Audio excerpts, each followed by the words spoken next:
And here we are, and we are live. Welcome back, everybody, to episode 243 of Behind the ToolBelt. Thank you for joining us on this Wednesday edition. Today, we have another special guest. Stay tuned, and we will be back after our short intro from our sponsors.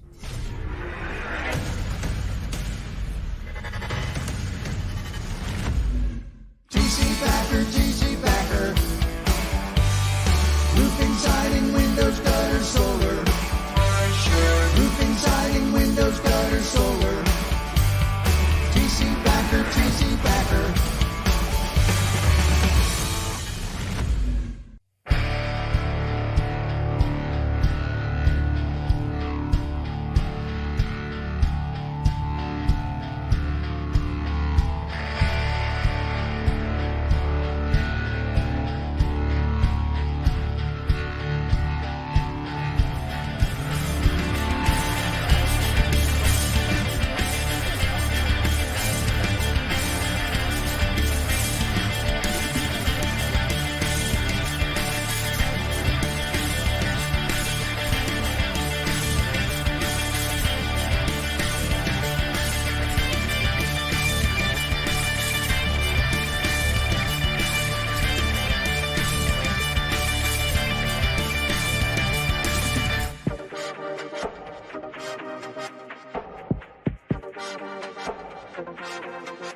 Is your lead flow down? Whether you're a company owner, office staff, salesperson, or installer, you're a roofing rock star. We help you get more leads with custom SEO, Google Ads, and a pro website.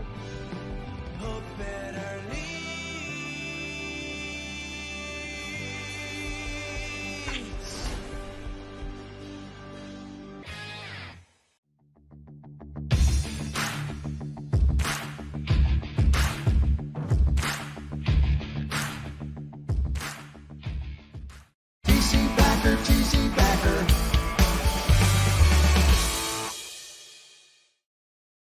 Hey. Welcome back, everybody, to Behind the ToolBelt, episode 243. Today, we have another fantastic guest, the GOAT of Door to Door, Mr. Coach, Mr. Trainer, Adam Bensman. My man, how are you? Dude, Ty, it's good to be here, man. Last we did this, gosh, I don't remember, but it's been too long. And a lot has changed, I think, since then. So yeah, for both of us. Yeah. For both of us. So you've come out with a new book that I've actually, when it came out, super excited. Yeah. Awesome, bought, I don't know how many copies. And I was just thinking this morning, I need to re-up. It's giving me goosebumps because just to have the honor and the privilege to have this opportunity with you right now, and it's thrilling for me. It really is, because you have done so many wonderful things for the industry that we both are so passionate and love, and to know that I know you and have access to you, not anytime that I want, but the privilege to have you on the show, man. It's an honor. I mean, it really is. And thank you for coming on. I know our team here is super stoked.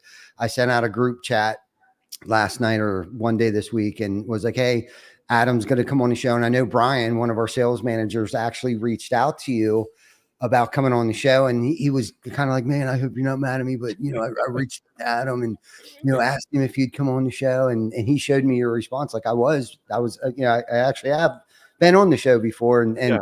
So I was like, why not? A great time to have you come back on, because I feel like you're in a really good place. You got the Roofing and Solar Reform Alliance going on right now. You recently launched your book that has become an award-winning, book. And now, at least for our team, has become a staple, a go-to, basic text for our team to go back to and study and learn and listen. And anybody new that comes in gets it's part of our protocol now, Yeah. is the survival guide. It's almost as important as the GAF's, we call it the Bible, the field guide, that it's part of our curriculum of training our people. But now you got the roofing and solar reform alliance, which I want to definitely talk about. You're the roof strategist, well, most known for being the roof strategist. And I secretly, not even secretly, watch most of your videos. I'm on your email list, so I click on the link, I watch all that stuff, the free content that you throw out there. So anyhow, we don't have to get too far down in the rabbit hole of like where and how and you became the roofing strategist. But I think more importantly right now, like where are you at now?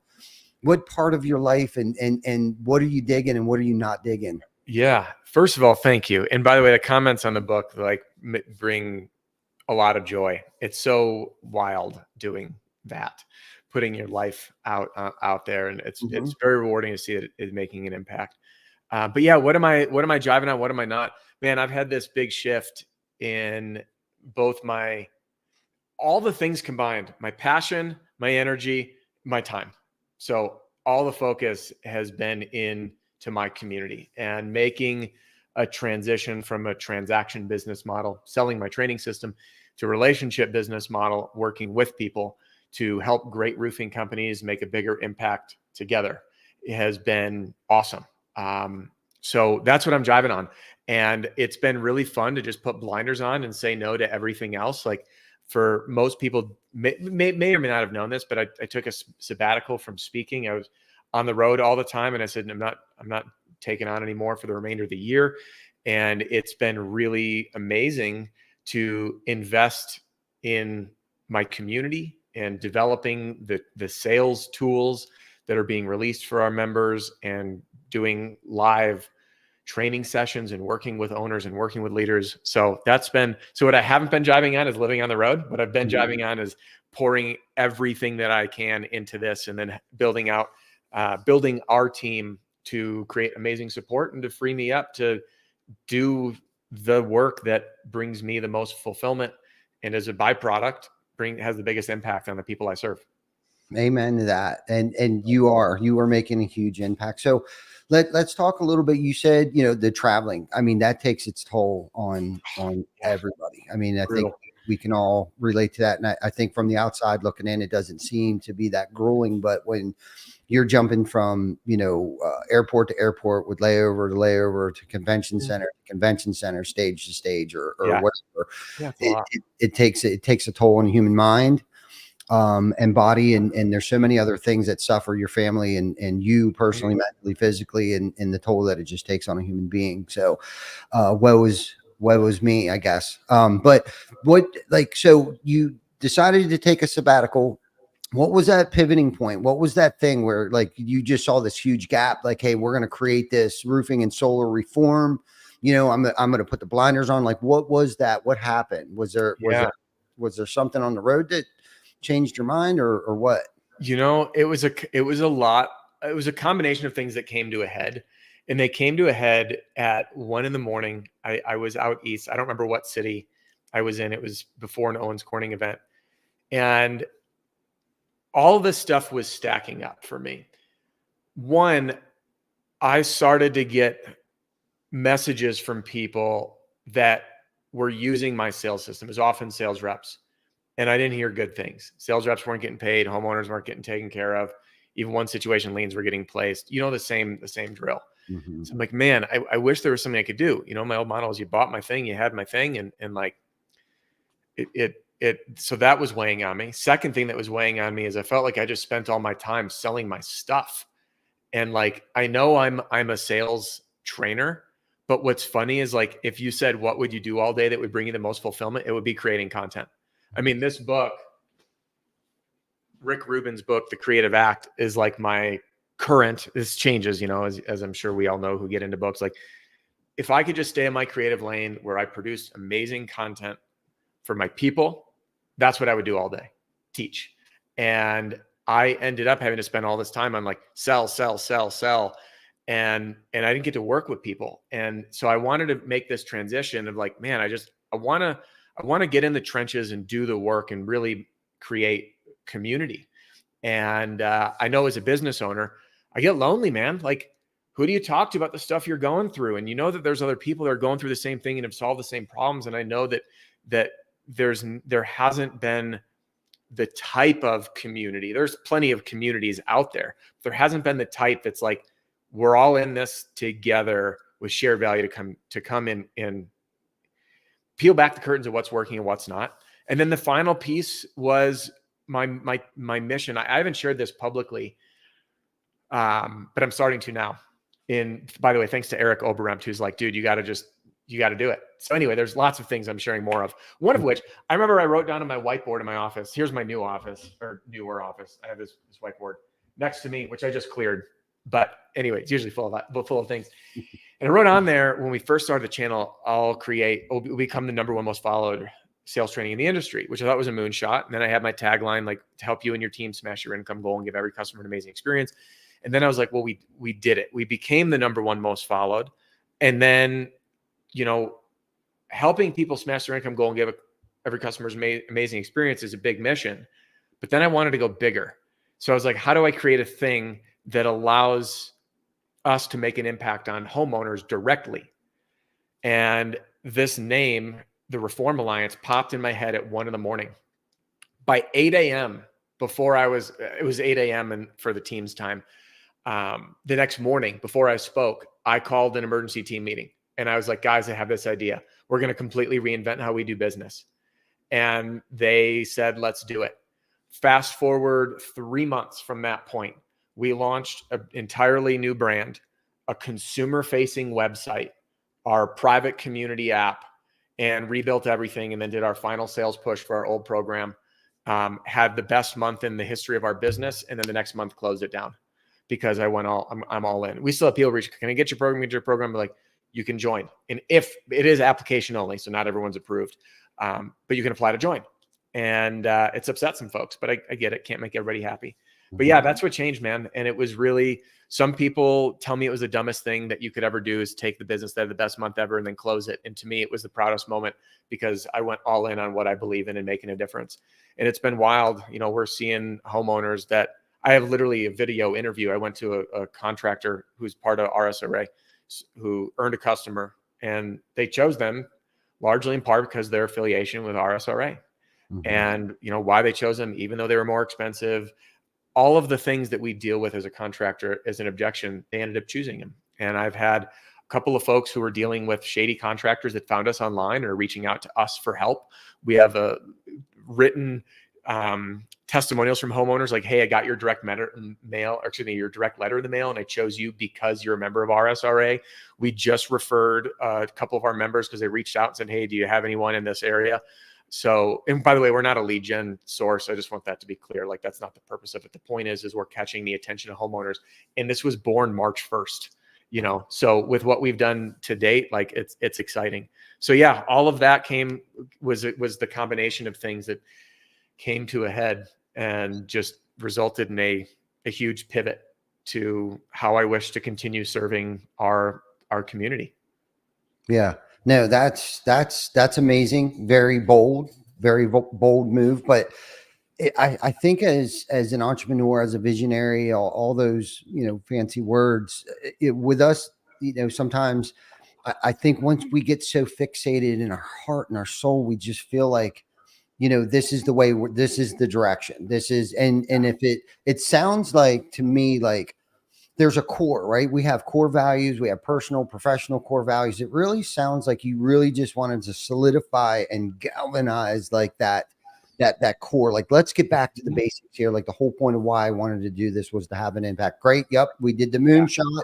We became the #1, but it, and maybe somewhere you started to lose yourself in the hubbub and all the glitz and the glam and the camera and stuff like that. And it's like, what, like I've kind of left the roots because I've done it to myself where it's kind of like I almost forget what I was chasing. Yeah.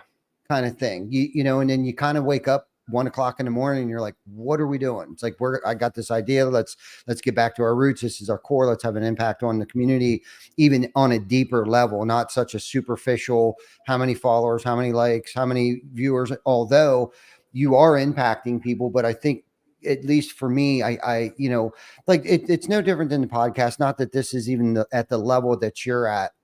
You know, I got to keep in mind, like, this has nothing to do with me. Yeah. Period. Like, I'm not doing this. I don't get paid to do this. You know, Yeah.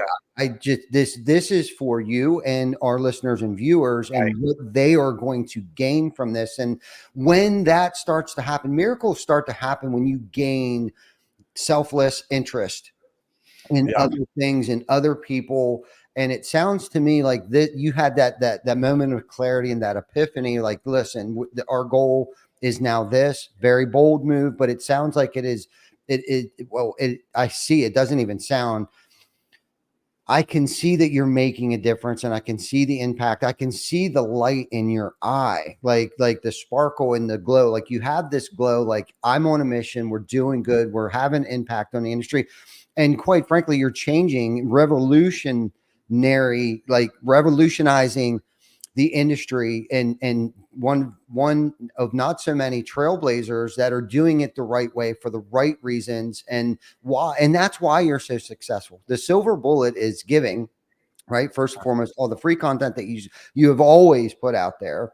Like, I don't even think this is what's pathetic is that nobody would probably have to sign up for your programs, Adam, because of the free content and the good stuff that you put out there. If they just follow you long enough, they're going to improve their game. Now, granted, what you do, and that's where the rewards kind of come into play. Like, you've done such a good job, and the impact that you're having, it's on at some point in time, things start to come to fruition financially, success, you know, and that's kind of where you're at right now. But what I love about it is it's like, you know, Southwest Airline, they're core. Okay. I study Southwest Airline. I just really dig the culture that they have over, the fun that they're having and stuff like that. They've just recently, they're getting ready to change some things on how they board people. You're actually going to be able to select where you can sit. Okay. Now, this will work if they don't remove, if it's not for their core purposes of like what it used to be, affordable and fast, like onboarding, getting you there on time. And they really believe that everybody should be able to afford to fly. Right. And that's why it's kind of like a first come, first serve, all seats, free bags, all the stuff. Like, they changed the industry, especially by giving free first 2 bags up to 50 pounds. Not many other airplane companies do that. So they're getting ready to change, like, the first few seats or whatever it is, you're going to get more space. And as long as I guess as long as they don't know or change and deviate from their core of like why they got started and why they continue to do and change their culture where it becomes confusing for those that work for them. Like, when someone comes up and says, hey, I want to change my seat, because now they're offering that thing, and where it takes the fun out of working there, as long as it doesn't change that. And it sounds to me like if anything, you solidified the core of what it is that you did, but you really been able to level up what it was that you were doing to have an impact, not just on the industry, but I love how you mentioned the homeowner. You know, that by getting the certification from the Reform Alliance, like that means something. There's an application you have to fill out. You got to get vetted. It actually means something. It's not just like a paper play type of thing. So I love what it is that you're doing. I can't express that enough. So like, what's your next move now? Where do you go from here? You know, it's funny. It actually came next week. So we're adding another business service that I'll be announcing by probably mid-October. That I'm very, very excited about. It's something I've been wanting to get involved in for a long time. Okay. The reason I'm on my heels is like, I didn't expect this question, and we're in the middle of logo design right now.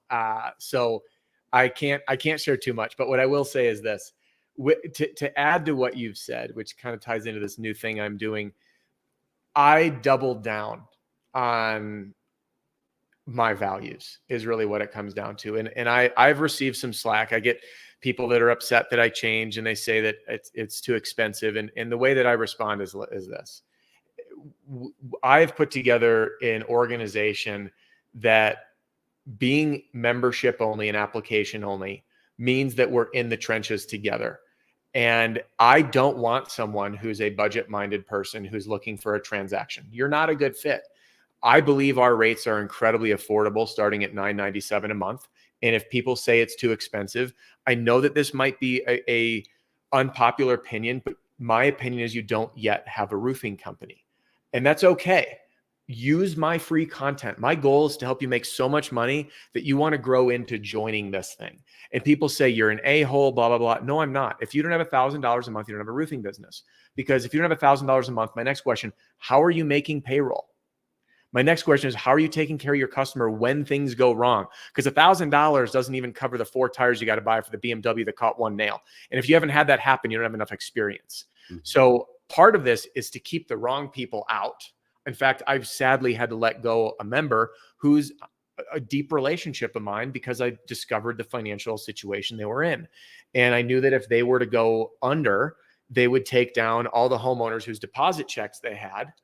And don't get, I am not perfect and we are not perfect. I'm working to get better every day. You know, we do our damnedest, you know, will stuff slip between the cracks? Yes. But through self-policing and customer complaints or submissions, you know, we do the very, very best we can. But at any rate, my goal in what we're doing is to be able to give even more, because I'm actually working, and I haven't said this publicly yet.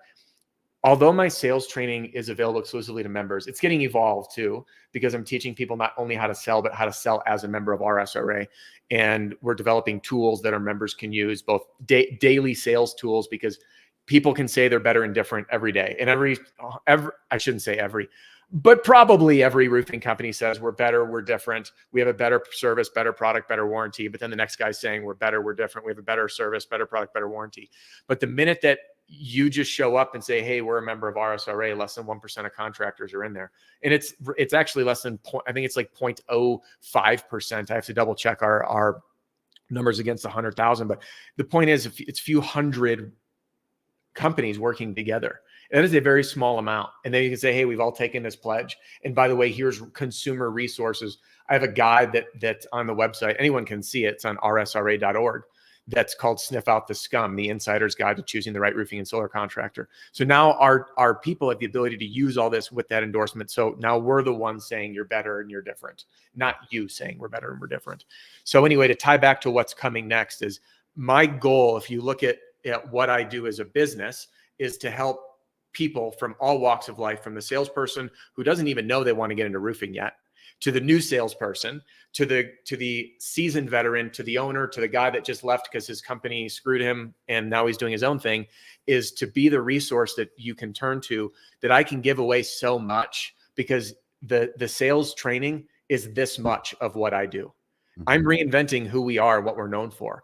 And in our hedgehog concept, the thing that makes our SRA unique is the community, that our members peel back the curtains and share everything. They're flying to each other's offices. You can ask any question from in confidentiality in an open round table, just to leaders, just to owners, join calls, get in small cohorts and develop deep relationships that you get coached through the decisions on the day-to-day and avoid those pitfalls. So my mission is I'm going to start giving even more away, because you can join me. And you're right. Like, if you're just looking for just sales training, stick with the stuff you got on YouTube.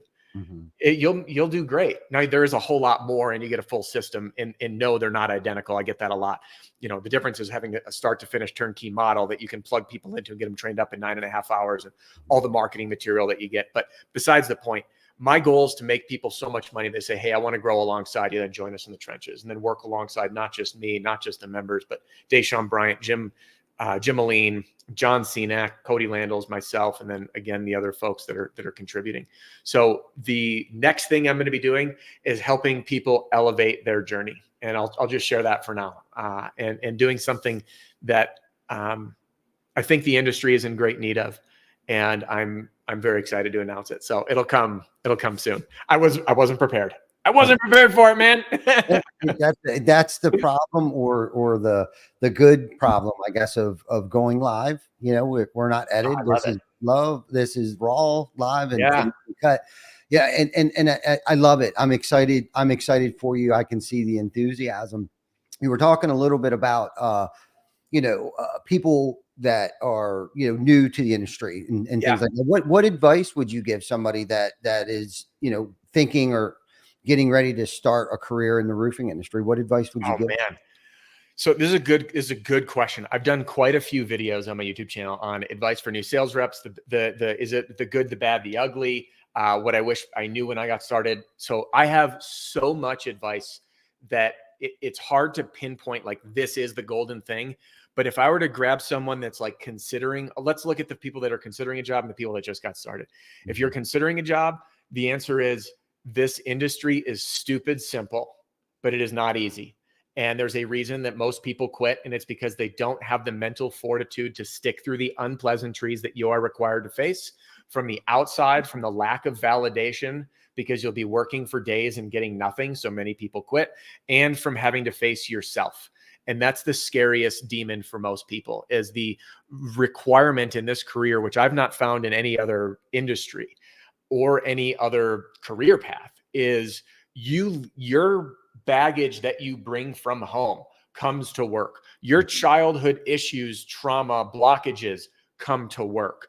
And if you're not willing to lean into those, because you have to show up when things suck, you have to show up when you got in a huge fight with your spouse or significant other, you have to show up when you just found out that your family member has cancer or your kid's going through some things, and you got to be there when the homeowner says, "How are you?" And you're like, "Hey, everything's great," when you're dying inside.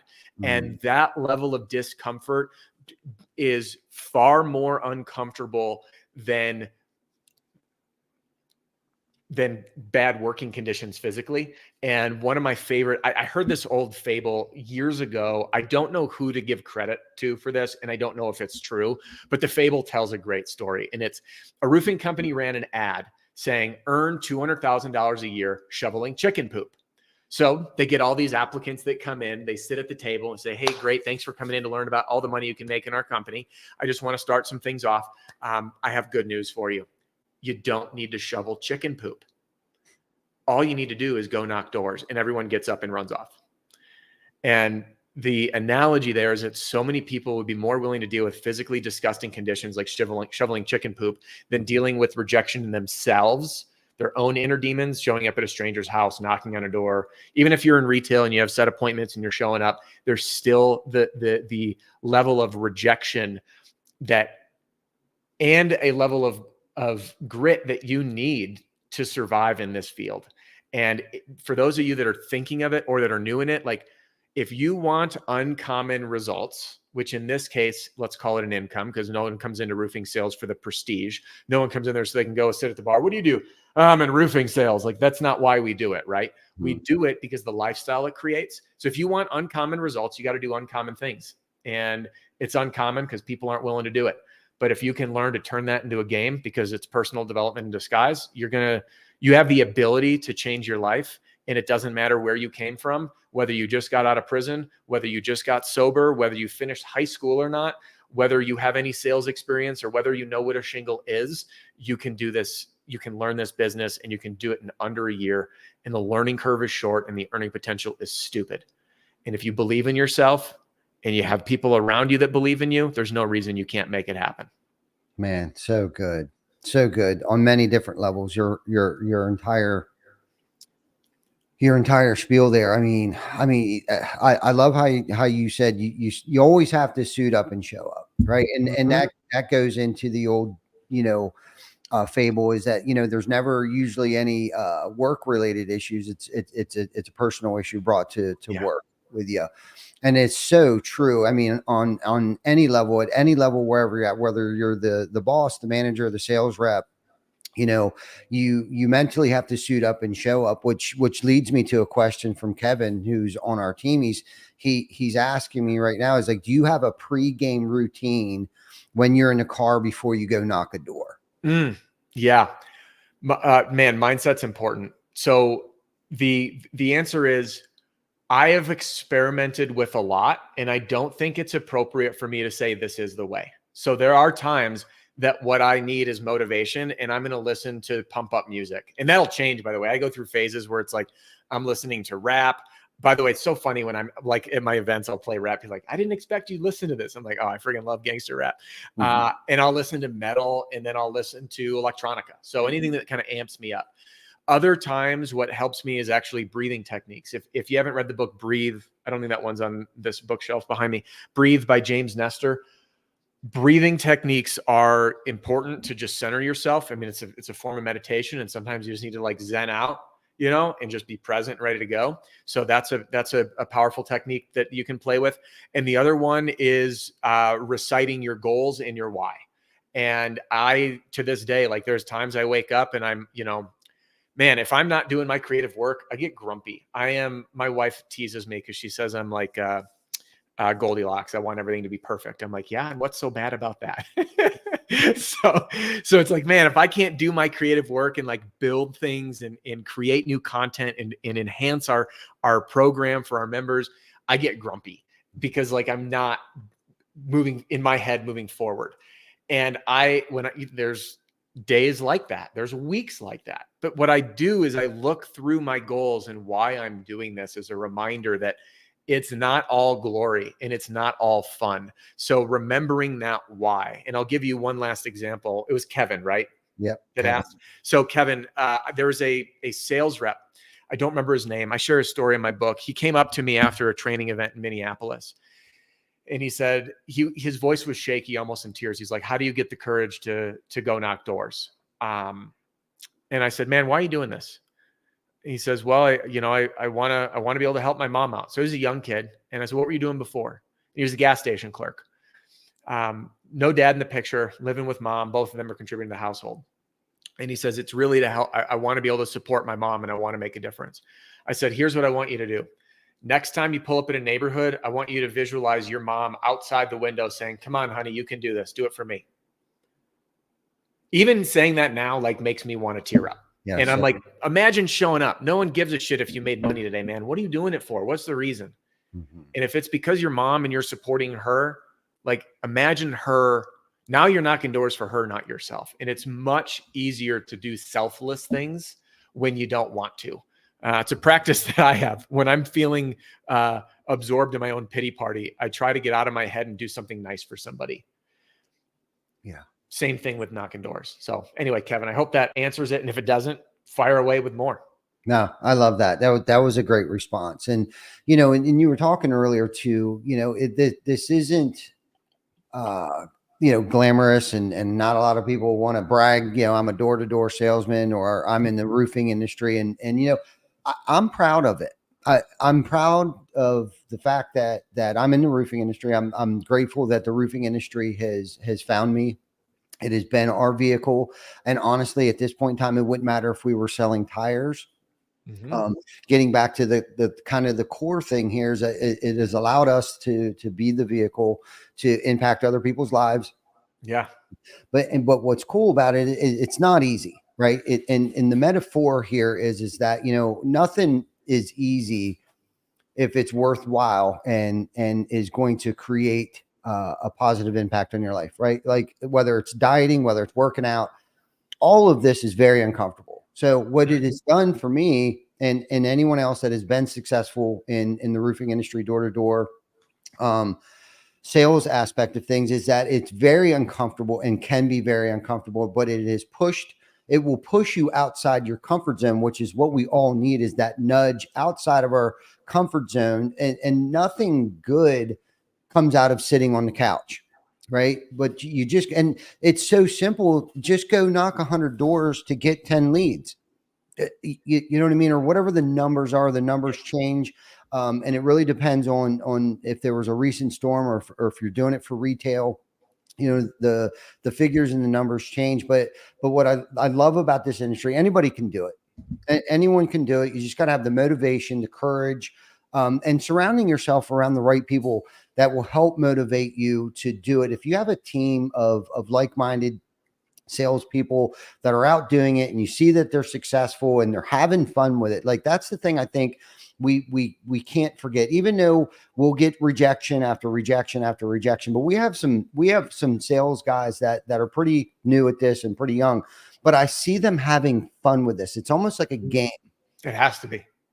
Yeah. So let's talk about the game of, and how you get over, the rejection aspect of it. Like, especially like if you're on fire and it seems like you're doing good, you're getting those dopamine hits, but then when you crash from that and you haven't closed the deal, like how do you get through that depressing portion of it? Yeah, this is a good conversation. It's timely. I'm checking my phone because there's I'm part of this mastermind group, and I was in the portal here. There's a gentleman named Ned Hollowell. He is a psychiatrist, New York Times bestselling author, and one of the leading experts in ADHD.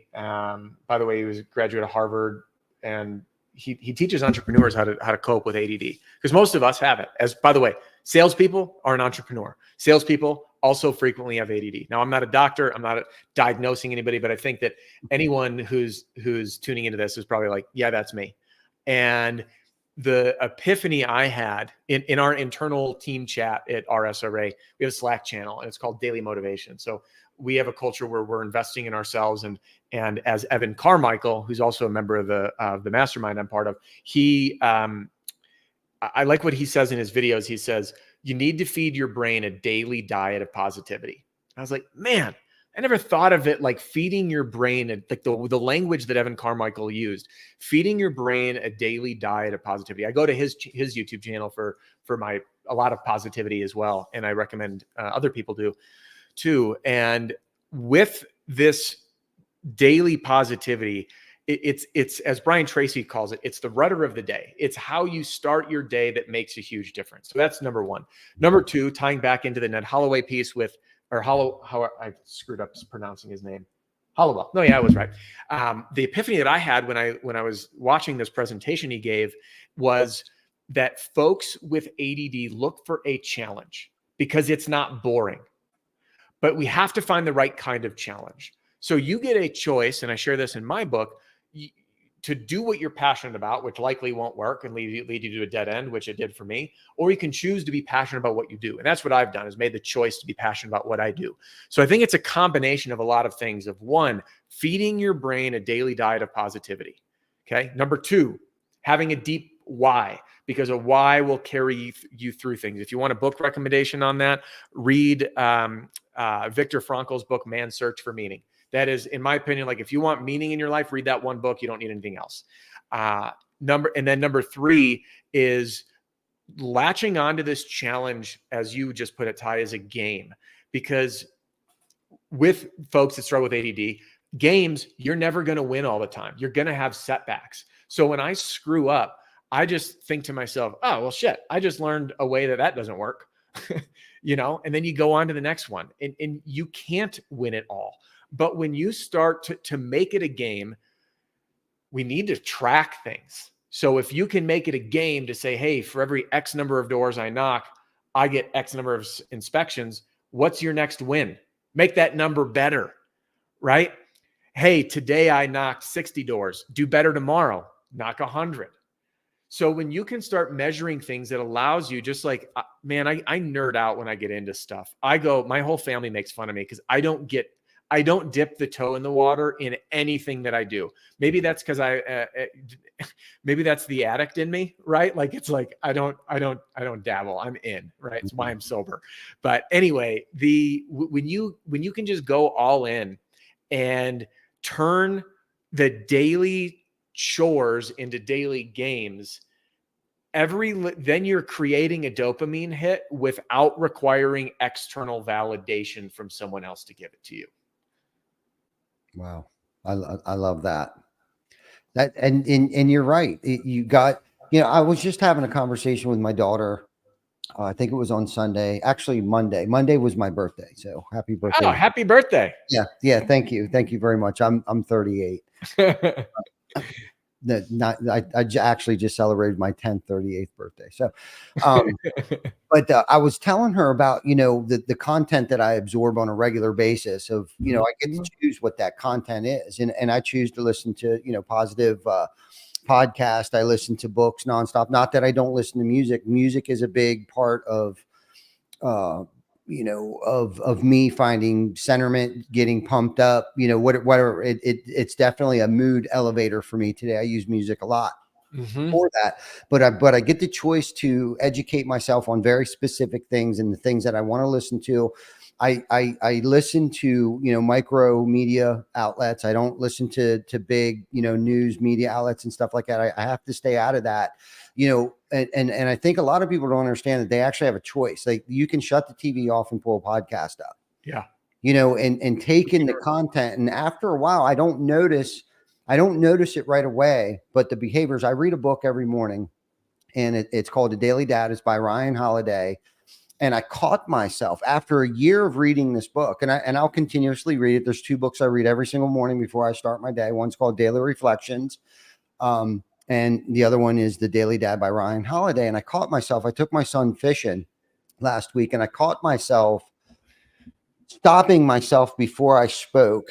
And there was a lesson to be learned here. It was one, either me acted very poorly or act in a way where we both could learn from something. And it just, after a while of me filling myself with this positive affirmational content that I'm taking, it finally is like starting to work me, and I caught myself, and it was a moment where it was like, I actually was proud of him, watching him figure out how to do something, opposed to me scolding him and grabbing it. Let me do it. I'll do it for you kind of thing. It was just more like, just let him go through the process of it. Right. Yeah. But because of listening to positive, content and reading things and listening to things, it eventually, or let's think about the opposite. If I'm continuously listening to things that just aren't very conducive or very unhealthy for my spirit, for my soul, for my mentality, if I'm eating poorly continuously, it's going to start reflecting. I'm going to start gaining weight. I'm going to start feeling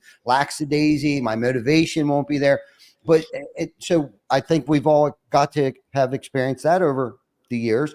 But I've chosen to read books like The Survival Guide, right? I want to get better at this. I want to learn how to, sell in a professional manner. I want my team to learn how. So I'm sharing those things with my daughter today. She just got a real estate license. She just got, both of her tests. And I shared with her Rich Dad, Poor Dad several months ago, because I know she's starting to take interest in real estate. And so have I. We've been in the real estate industry since 2005. I think I bought my first rental property.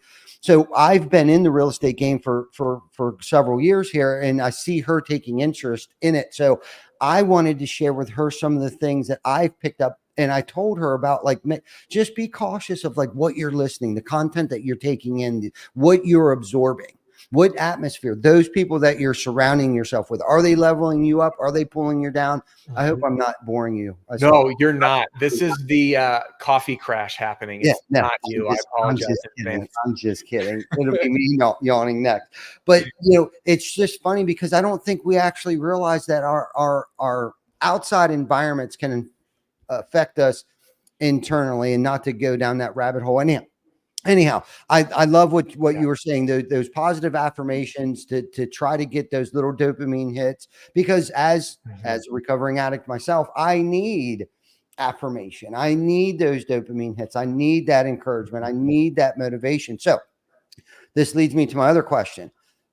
After I'm in the industry for a while and I've knocked thousands upon thousands of doors, how do I keep myself or prevent myself from getting burnt out?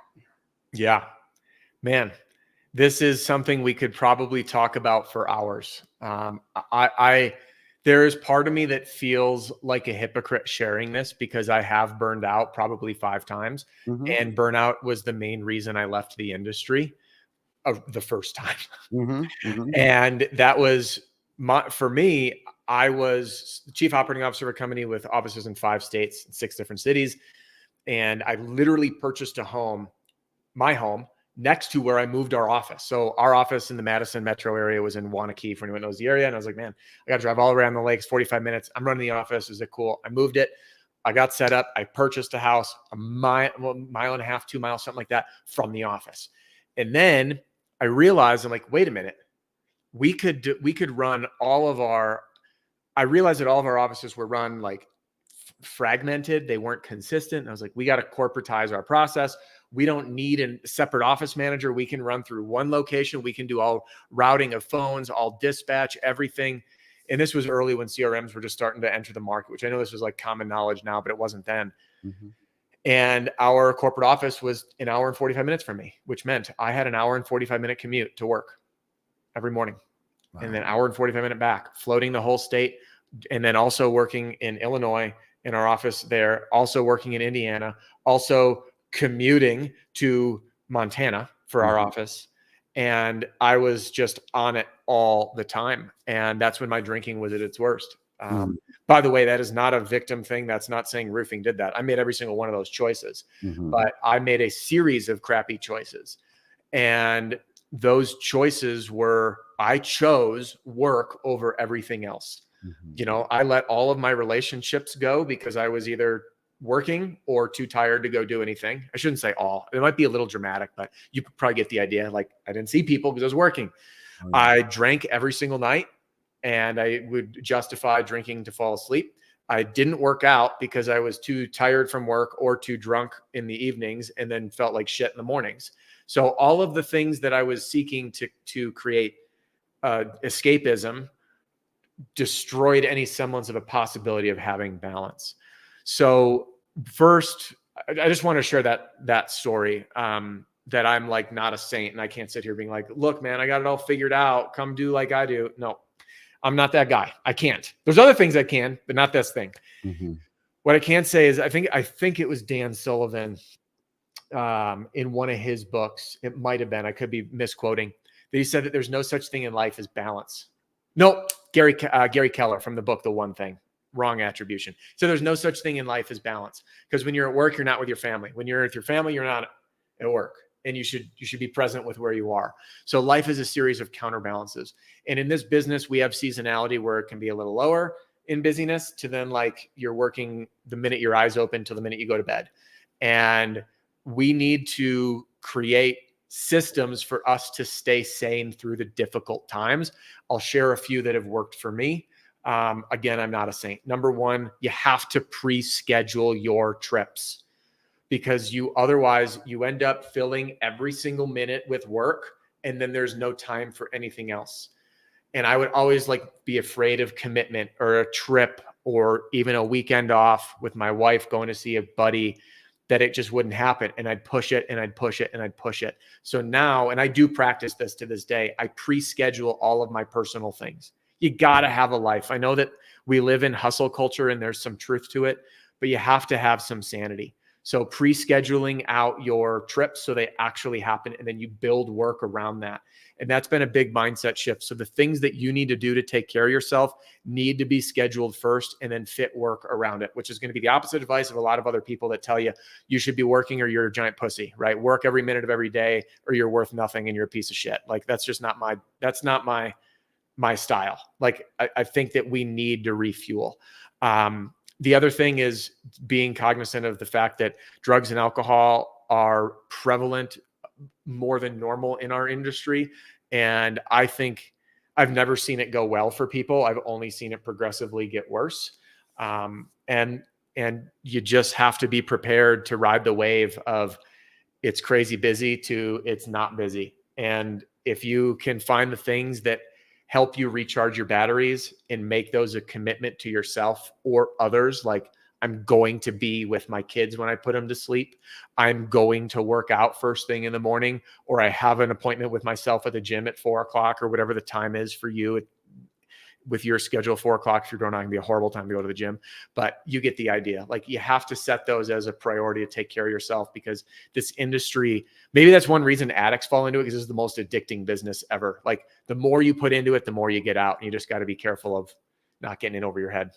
Yeah, for sure. No, great answer. Great answer. Because I was going to actually ask you how you blend, your work-life blend. I don't necessarily call it balance, because I've learned over the years, I just kind of have learned to blend it. And fortunately, my family has allowed me to blend them in the business along with us. But so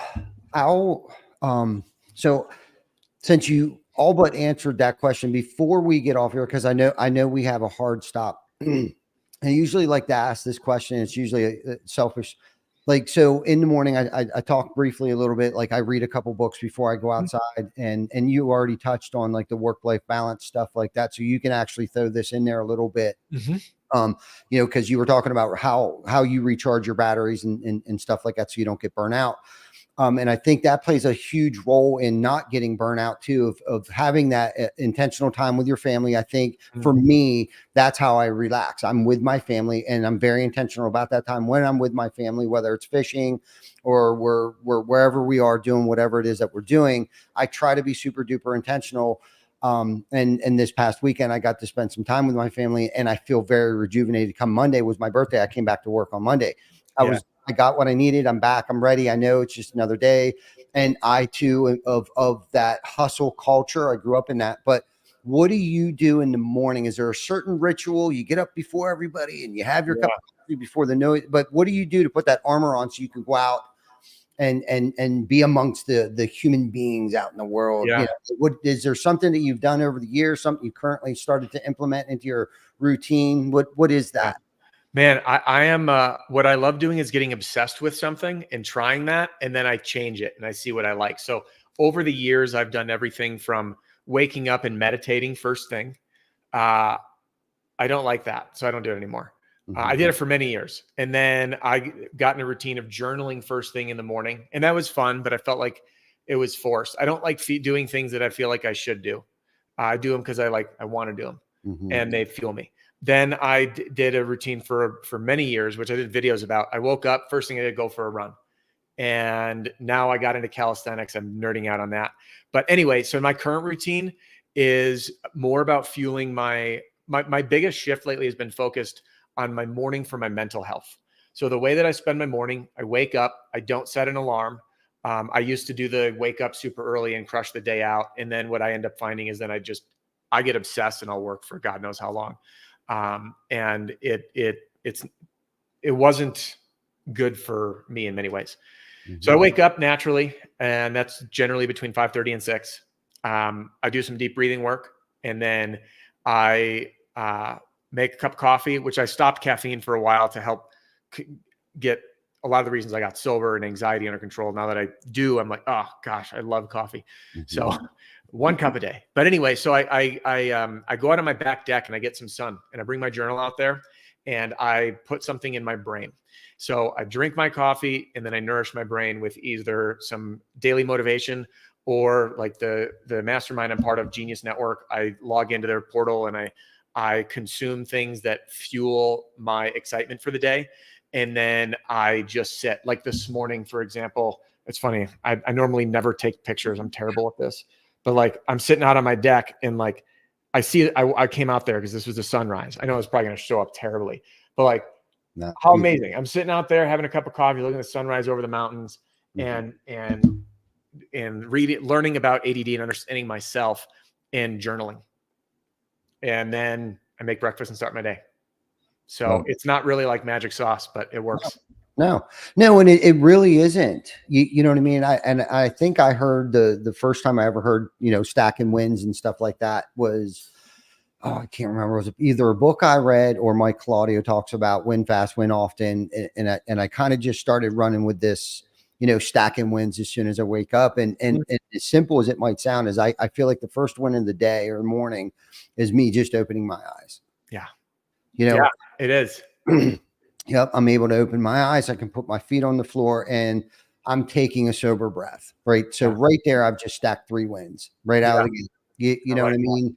Yep. And I try to be super intentional and grateful. Like just keep it simple, stupid, right? Like just be grateful for the things that I take for granted. And by me being able to just open my eyes today and know where I'm at and be aware of what happened the night before, dude, that in itself is a victory. Yeah. Okay. So I think about that as soon as I wake up, like, wow, this is great. Thank you for another opportunity to go out here and have an impact on people's lives. So I do that. I let the dogs out. I come back in. I read my daily affirmation books. Last school year, I started to spend 15, 20, 30 minutes of intentional time with Rocket before he's our youngest. And I kind of missed out on our first 2 children's football games, basketball games, first days of school, because I'm of that hustle culture that we're in right now. And I thought I was doing the right thing by killing myself at work and providing school shoes and clothes and school lunches and shit like that for them. But this time, this past school year, again, and I too stopped using the alarm clock, and I wake up naturally too. Thank goodness it's early enough. But I started to spend about 15 minutes in the morning with Rocket, and we're not talking about anything very specific. It's just that 15-minute of Dad and Rocket time to just chill. What did you guys work on school? Because he started in Votech last year, so of course I'm very interested in, like, what are you guys working on? What are you doing? What are they teaching you? And in hopes that maybe he's learning something that I didn't or have learned over the years, and that I can give him some pointers on. Or anything like that. But today was his first day of school. And of course, we both got up like probably 45 minutes earlier, because I was just as excited as he was, I'm sure. So I got up but 45 minutes too early. So we got to spend probably 45 minutes to an hour with each other this morning. And then, Jana was there, and her dad's up from Florida, and we're all four out there, and we're taking pictures and stuff like that. But like that in itself right there would have to be something totally devastating that would have to happen today to bring me down off of that. Like, I am the wealthiest man in this building, in this county, in this state, in this country right now, because of that time I got to spend with my son this morning. That is when I feel my most successful, that I was able to wake up, be present with him. And now I can take on the day of whatever challenges may be thrown at me. So anyhow, I know you got to get off here. Is there any last little nugget that you want to leave with those sales men and women out there today, or it can be something personal too? Yeah. First is thank you for spending the time. If you want more, go to adamsfreestuff.com, adamsfreestuff.com. And I got a whole bunch of goodies in there. I actually just decided to give away my book for free. So it's not a print version, but digital version. I'm removing the financial barrier for anybody. So that's in there. And every day you get out to go to work, just remember why you're doing it. Amen to that. Amen. Yeah. Adam, thank you so much for coming on. Thank you for spreading the wealth of knowledge with all our guests, our viewers, our listeners. If you haven't yet, please like, love, subscribe to our YouTube channel, Facebook, Spotify, Google, all that good stuff. Check us out. Check us out next week. It'll be at the same bad time, same bat channel. Until then, you guys stay safe and take care of each other. We will see you next Wednesday at 12 p.m. Eastern Standard Time. Thank you for joining us.